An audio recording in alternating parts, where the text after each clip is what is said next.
Hello viewers, welcome to Road to Success YouTube channel. Last classல example 2.11 இருந்து 2.14 வரைக்கும் பார்த்தோம். அதுக்கான லிங்க் டிஸ்கிரிப்ஷனில் கொடுத்துருக்கேன், போய் செக் பண்ணிக்கோங்க. இன்னைக்கான கிளாஸ்ல example 2.15 இருந்து 2.18 வரைக்கும் பார்க்கலாம். அதில் first problem example 2.15 பாருங்க. Compute x such that 10 power 4 congruent to x mod 19. அதாவது இந்த மாதிரி ஒரு கான்குரண்ட்ல ஒரு டேர்ம் கொடுத்துட்டு எக்ஸோட வேல்யூ என்ன அப்படின்னு சொல்லி கேட்குறாங்க. ஓகேவா? இங்கே பாருங்க 10 பவர் 4 10 பவர் 4னா 10,000 வரும். சரியா? நம்ம அந்த 10,000 19 டிவைட் பண்ணால் நமக்கு ரிமைண்டர் என்ன? இதுதான் ஆக்சுவல் கொஸ்டின். ஆனால் 10,000 வந்து நம்ம 19 டிவைட் பண்ணி அது வந்து ரொம்ப வந்துட்டு நம்மளுக்கு எப்படி இருக்கும்னா கஷ்டமா இருக்கும்ல, ரொம்ப பெரிய வேல்யூ. ஸோ நம்ம வந்து என்ன பண்ணிக்கலாம்னா கம்மி பண்ணிக்கலாம். இந்த 10 பவர் 4 நான் எப்படி எழுதிக்கிறேன்னா 10 power 4 is equal to 10 square the whole square. கரெக்டாக 10 ஸ்கொயர் த ஹோல் ஸ்கொயர் தான் எனக்கு 10 பவர் 4. கரெக்டாக அப்போ நான் 10 ஸ்கொயருக்கு கண்டுபிடிச்சு அதை ஸ்கொயர் பண்ணாலே எனக்கு என்ன வந்துடும்னா 10 பவர் 4 வந்துடும். கரெக்டாக அது நான் ஃபஸ்ட் என்ன எழுதிக்கிறேன்னா 10 ஸ்கொயர் எழுதிக்கிறேன். 10 ஸ்கொயர் என்னது? ஃபஸ்ட்டு நான் 10 ஸ்கொயர் கண்டுபிடிக்கிறேன். 10 ஸ்கொயர் என்னது வந்து நம்மளுக்கு 100. சரியா? 100 கான்குரண்ட் டு நம்மளுக்கு வந்துட்டு mod 19. அதாவது இந்த இடம் வந்துட்டு ரிமைண்டர் எழுதக்கூடிய இடம். சரியா? அந்த 100 19 டிவைட் பண்ணால் நம்மளுக்கு என்ன ரிமைண்டர் வருமோ அதுதான் இங்கே எழுதணும். 100 19 டிவைட் பண்ணால் 19 டிவைட் பண்ணால் என்னது? 19 5s are 95. சரியா? ரிமைண்டர் என்ன? நம்மளுக்கு 5. அப்போ இந்த 5 இந்த ரிமைண்டர் இருக்குல்ல, இந்த 5 தான் நம்ம இங்கே கொண்டு போய் எழுதணும். சரியா? கரெக்டாக இப்போ புரிஞ்சுதான் நம்ம எப்படி இங்கே 5 mod 19 போட்டோன்னு. இந்த mod 19 வந்து நான் கொஸ்டின்லேருந்து தான் எடுத்துக்கிறேன். சரியா? ஏன்னா இந்த 19 டிவைட் பண்ணால் என்ன ஆன்சர் அதுதான் அவங்க கேட்டிருக்காங்க. ஸோ mod 19 தான் எழுதணும். சரியா? நெக்ஸ்ட் இது வந்து 10 ஸ்கொயர். நம்ம 10 பவர் 4 வேணும். 10 பவர் 4 வேணும்னா என்ன பண்ணணும்? இந்த 10 ஸ்கொயர் இந்த கண்டுபிடிச்சோம்ல, இதை நம்ம ஸ்கொயர் பண்ணாலே என்ன வந்துடும்னா நம்மளுக்கு 10 பவர் 4 வந்துடும். சரியா? அப்போ என்ன அர்த்தம்? இந்த 100 ஆல்ரெடி 10 ஸ்கொயர் இருக்கு. ஸோ நான் 10 ஸ்கொயர் த ஹோல் ஸ்கொயர்னு சொல்லி எழுதிப்பேன். கரெக்டா? இஸ் கான்குரண்ட் டு நம்மளுக்கு என்ன வரும்? 5. இதை நம்ம ஸ்கொயர் பண்ணுறோம். ஏன்னா இந்த டேர்மை தான் நம்ம அப்படியே ஸ்கொயர் பண்ணோம். 5 ஸ்கொயர் இன்டூ mod 19. ஓகேவா? 10 square the whole square 10 power 4 congruent to 5 square value என்ன? 25 mod 19. இங்கே நல்லா கவனிங்க, எப்போதுமே ரிமைண்டர் வந்து அதாவது டிவைட் பண்ணக்கூடிய டிவைஸரை விட கம்மியாக தான் இருக்கும். அதான நம்மளுக்கு வந்துட்டு யூக்ளிட் டிவிஷன் லெம்மாலேருந்து கான்குரன்ஸ் மாடல் வரைக்கும் நம்ம பார்க்குற ஒரே கண்டிஷன் ரிமைண்டர் வந்து டிவைஸரை விட கம்மியாக இருக்கணும். டிவைசர் இந்த இடத்துல என்னது? 19. ஆனால் ரிமைண்டர் என்ன கிடச்சிருக்கு? டிவைஸரை விட அதிகமாக கிடச்சிருக்கு, 25 கிடச்சிருக்கு. ஸோ நம்ம என்ன பண்ணணும்னா ரிமைண்டரை இதை விட 19 விட கம்மியாக மாற்றணும். அதுக்கு என்ன பண்ணணும்? இந்த 25 19 டிவைட் பண்ணணும். 25 19 டிவைட் பண்ணால் என்ன கிடைக்கும்? 19 1s are 19. இதுக்கு ரிமைண்டர் என்ன கிடைச்சிருக்கு? 6. இந்த 6 தான் இப்போ நம்ம 25 ரிமைண்டருக்கு பதிலாக இந்த ரிமைண்டர் கொடுக்கணும். சரியா? 10 பவர் 4 கான்குரண்ட் டு இந்த ரிமைண்டர் 6 mod 19. இது பார்க்க எப்படி இருக்கு? நம்ம கொஸ்டின்ல எடுத்தோம்ல 10 power 4 congruent to x mod 19 இந்த ஃபார்மேட்ல இருக்கா? அப்போ x ஓட வேல்யூ என்ன? 6. x is equal to 6. Example 2.5 ஓட ஆன்சர் இவ்வளோதான். புரிஞ்சுதா எப்படி போட்டோன்னு? நெக்ஸ்ட் சம் பாருங்க. Find the number of integer solution of 3x congruent to 1 mod 50. அதாவது ஒரு கான்குரண்ட் டேர்ம் கொடுத்துட்டு எக்ஸுக்கு என்னென்ன இன்டிஜர்ஸ்லாம் வரலாம், அதுக்கான சான்சஸ் என்ன அப்படின்னு சொல்லி தான் கேட்டிருக்காங்க. ஓகே, ஃபர்ஸ்ட் கிவன் எழுதிக்கலாம். 3x congruent to 1 mod 50. சரியா? இது பார்க்க எப்படி பாருக்கு? a congruent to b mod n இந்த ஃபார்மேட்ல இருக்கா? இப்படி இருந்தா நம்ம எப்படி எழுதிக்கலாம்? a minus b divided by n is equal to ஏதாச்சும் ஒரு இன்டிஜர் இதுக்கு வேல்யூவா கிடைக்கும். is equal to k. சரியா? kங்கிறது ஒரு இன்டிஜர். அப்ப a minus b is equal to nk. சரியா? அப்ப இந்த மாதிரி இருந்துச்சுன்னா, இந்த ஃபார்மேட்ல இருந்துச்சுன்னா நம்ம இப்படி எழுதிக்கலாம். அதானே? அப்ப இந்த மாதிரி ஃபார்மேட்ல இருக்கு. நெக்ஸ்ட் ஸ்டெப் எப்படி எழுதிக்கலாம்னா 3x minus 1 is equal to என்ன வரும்? 15 into k. kங்கிறது ஒரு சம் இன்டிஜர். சரியா? இந்த நெக்ஸ்ட் ஸ்டெப் எப்படி போட்டோம்னு புரிஞ்சுதா? ஓகே, இப்போ பாருங்க, நம்ம பிளஸ் -1 இந்த சைடு போச்சுன்னா +1 ஆகும். 3x is equal to 15k plus 1. ஓகேவா? இப்போ மல்டிப்ளிகேஷன்ல இருக்க 3 இந்த சைடு போச்சுன்னா டிவைட் வரும். x is equal to தனித்தனியா டிவைட் போட்டுக்கலாம். 15/3 into k plus 1/3. சரியா? அப்ப 3 1s are 3 5s are. x equal to 5k plus 1/3. இங்க பாருங்க, இப்போ கேக்கு ஏதாச்சும் நம்ம வேல்யூ கொடுத்தாதான் எக்ஸுக்கு என்ன வேல்யூ கிடைக்கும்னு சொல்லி நம்ம பார்க்கலாம். ஆனா இந்த கேக்கு நமக்கு எந்த வேல்யூ கொடுத்தாலும் கூட ஒரு ஃப்ராக்ஷனை ஆட் பண்ற பண்ற மாதிரி ஒரு டேர்ம் வருது. கரெக்டா? அப்போ வந்துட்டு இன்டிஜர்ல ஃபிராக்ஷன் வருமா?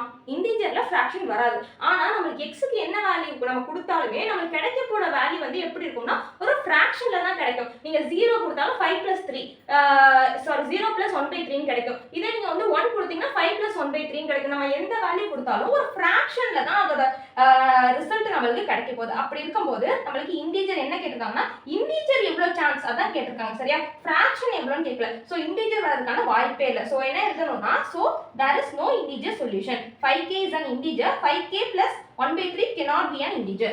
Okay, 5k plus 1/3 cannot be an integer.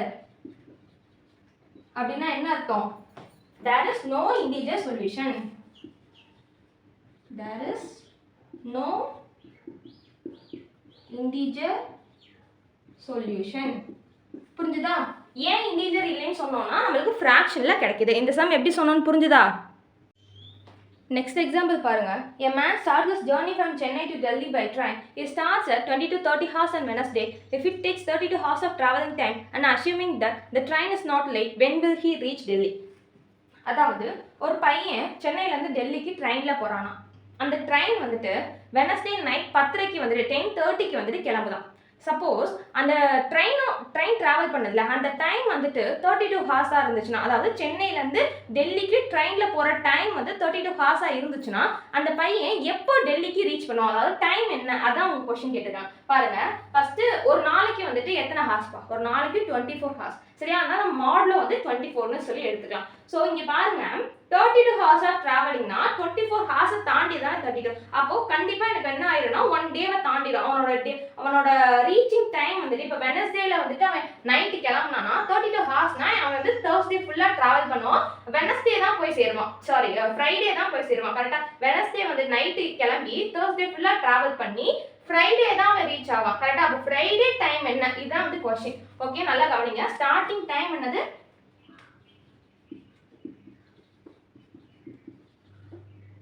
20 to 30, அதாவது நைட் 10:30ன்னு சொல்லுவோம். இது வந்து ரயில்வே டைம்னால 20 to 30ன்னு சொல்லி போட்டிருக்காங்க. சரியா? டிராவலிங் டைம் வந்துட்டு ஹார்ஸ் வந்துட்டு என்னது 32 ஹார்ஸ்.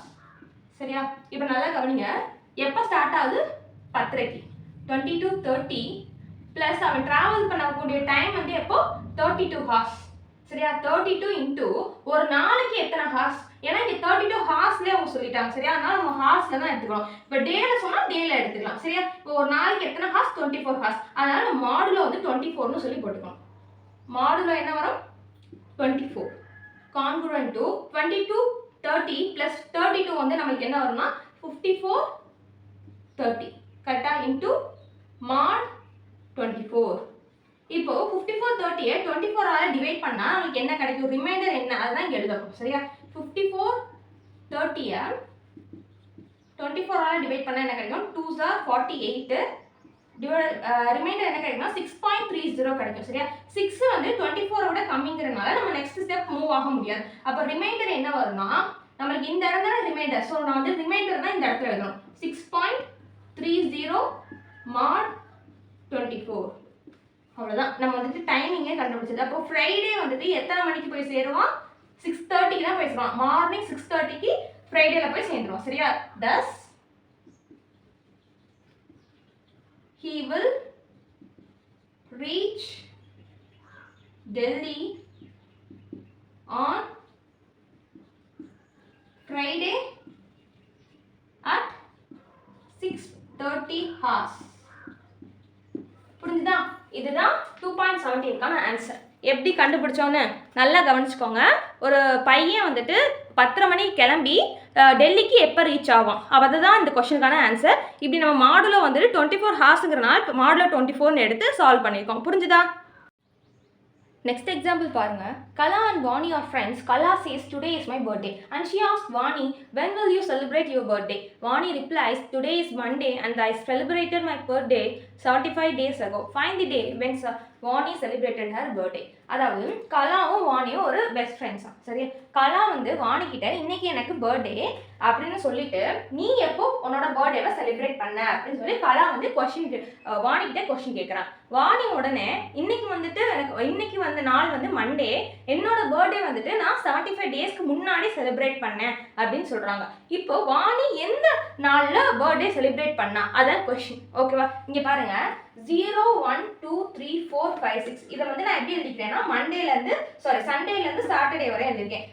0 for சண்டே, 1 வந்துட்டு Monday, Tuesday, Wednesday, Thursday, Friday, Saturday. அந்த 7 டேஸை நான் 0லேருந்து 6 வரைக்கும் நம்பர்ஸ் போட்டு மென்ஷன் பண்ணிக்கிறேன். அப்போ இன்னைக்கு மண்டேன்னு சொல்லிட்டாங்க. சரியா? மண்டே அதே மாதிரி பர்த்டே இன்னைக்கு இல்லை, நான் வந்து 75 டேஸ்க்கு முன்னாடி தான் செலிப்ரேட் பண்ணேன்னு சொல்லிட்டாங்க. அப்போ 75 டேஸ்ல 1 வந்துட்டு என்னது மண்டேவை ரெப்ரசென்ட் பண்ணுது. அதாவது மண்டே எனக்கு இல்லை, அதாவது 75 டேஸ்ல எனக்கு மண்டே இல்லை, அதாவது 1 அப்படிங்கிற நம்பர் இல்லை. அப்போ வந்துட்டு என்ன அர்த்தம்னா 75 டேஸ் வந்துட்டு முன்னாடி தானே, நான் வந்துட்டு 75 டேஸ் எகோ நான் வந்து முன்னாடி தான் செலிப்ரேட் பண்ணேன். அதனால நான் என்ன பண்ணுவேன்னா 1லேருந்து 75 மைனஸ் பண்ணுவேன். இதே வந்து எனக்கு 75 டேஸ்க்கு அப்புறமா எனக்கு பர்த்டே வரும்னா நம்ம என்ன பண்ணணும் 1 + 75ன்னு சொல்லி போடணும். சரியா?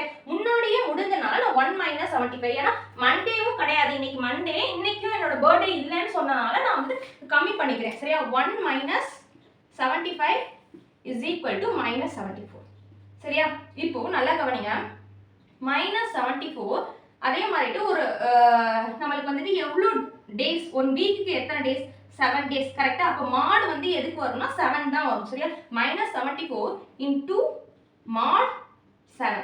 ஓகே, congruent to இந்த -74 7ஆல டிவைட் பண்ணா என்ன கிடைக்கும்? 74 7ஆல டிவைட் பண்ணா 7 × 70, பேலன்ஸ் வந்துட்டு எனக்கு 4 கிடைக்கும். அப்போ ரிமைண்டர் தான் நம்மளுக்கு, ரிமைண்டர் தான் இங்க எழுதணும். சரியா? 4 இங்க -74ன்னு சொன்னனால -4 mod 7ன்னு எழுதிக்கிறேன். ஓகே, சரியா? இங்கே நமக்கு ஆன்சர் ஆக்சுவலா வந்துருச்சு. -4னா நம்ம என்ன பண்ணுவோம்னா பின்னாடி இருந்து நம்ம எண்ணிட்டே போய்க்கலாம். அதாவது 4 வந்து மைனஸ் பண்ணோம்னா என்னன்னு கிடைச்சிரும். இங்க 1 2 3 4 இந்த டே தான் வந்துட்டு அவங்க பர்த்டே. இந்த 3 வந்து எதை ரெப்ரசென்ட் பண்ணுதுன்னா வெனஸ்டேவை ரெப்ரசென்ட் பண்ணுது. இப்படியும் சொல்லி போடலாம். இங்க வந்துட்டு மைனஸ்ல வந்திருக்கு, அதனால நான் என்ன பண்ணிக்கணும்னா பிளஸ்ல மாத்திக்கணும். அப்படின்னா எனக்கு வந்துட்டு எத்தனை டேஸ், 7 டேஸ் தானே. அந்த 7 டேஸ்ல இருந்து நான் 4 மைனஸ் பண்ணா எனக்கு வந்து என்ன டேன்னு சொல்லி கிடைச்சிடும். ஓகேவா? அப்போ கான்குரண்ட் டு 7 - 4 mod 7. சரியா? 7 - 4 என்னது? 3. 3 mod 7. 3 எதை ரெப்ரசென்ட் பண்ணுறது? எனக்கு வெனஸ்டே. நம்ம இந்த இடத்துல ஆக்சுவலாக கண்டுபிடிச்சிட்டோம். ஆனால் நம்ம வந்துட்டு மைனஸில் இருக்கிறனால நான் என்ன பண்ணிக்கிறேன்னா 7 டேஸ்லேருந்து நான் 4 மைனஸ் பண்ணால் எனக்கு பாசிட்டிவ்ல கிடைக்கும். நம்ம பாசிட்டிவாக வந்துட்டு ஆன்சர் பண்ணுறோம். ஓகேவா? எல்லா ஒரு சமக்குமே நம்ம பாசிட்டிவாக ஆன்சர் பண்ணுறது தான் வந்துட்டு ஒரு கிரேட்டஸ்ட் வே. சரியா? நம்ம நெகட்டிவ் எடுத்துகிட்டு போய் அந்த மாதிரி பண்ணுறதை விட பாசிட்டிவ் வந்துட்டு இம்பாக்ட் அதிகமாகவே இருக்கும். சரியா? ஓகேவா? அப்போ என்னைக்கு வந்துட்டு பர்த்டே செலிப்ரேட் பண்ணியிருக்காங்க? வெனஸ்டே. அப்போ வானிஸ் பர்த்டே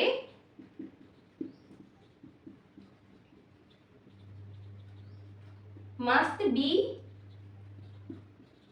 on Wednesday. புரிஞ்சுதா எப்படி வந்துட்டு வெனஸ்டே கொண்டு வந்தோன்னு? இதுதான் 2.18க்கான ஆன்சர். புரிஞ்சுதா? Thank you viewers. இன்னைக்கான கிளாஸில் எக்ஸாம்பிள் 2.15லேருந்து 2.18 வரைக்கும் பார்த்தோம். நெக்ஸ்ட் கிளாஸில் எக்ஸசைஸ் 2.3ல உள்ள ப்ராப்ளம்ஸ் எல்லாமே பார்க்கலாம். அதுக்கு நம்ம யூடியூப் சேனலை சப்ஸ்கிரைப் பண்ணிக்கோங்க.